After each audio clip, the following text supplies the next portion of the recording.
New at 10, unemployment is low, business is booming, but people can't find a place to live. Sheboygan County on the verge of a housing crisis. Sheboygan's unemployment rate is at 3%. Now that is lower than almost every other county in our area. Now there are plenty of jobs, but employers can't fill those positions because there's just not enough places for people to live.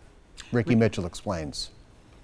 This is actually a former school turned apartment building. It's one of several new projects within the last couple of years. The city is finding that people are renting out these units almost as fast as they can build them.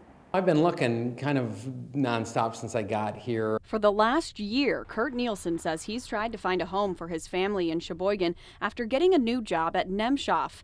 And if you think your commute is bad, he actually goes back and forth from Sheboygan to North Carolina every weekend. Did you expect that it would take this long to find a house here? No, not at all. He's now making cold calls. I just started seeing houses I liked and finding out who owned them and called them and saying, hey, want to sell your house? It's a little awkward, but you know, if you're interested, I'm interested. His situation is all too common for employers in Sheboygan County who have thousands of jobs to fill. But there's not enough housing. Joseph Sheehan leads the Sheboygan County Economic Development Corporation. He says in just the last 2 years, they've added 500 new apartments to the market. It doesn't mean we're done.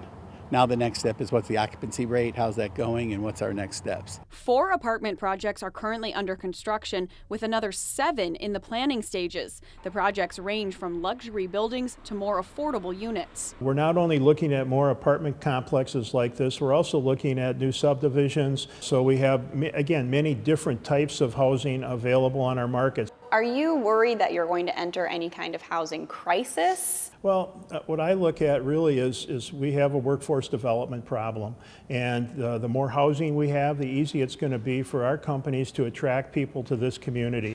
The city is also finding that these new apartments attract retirees and empty nesters, so that opens up the housing market for new families looking to move to the city.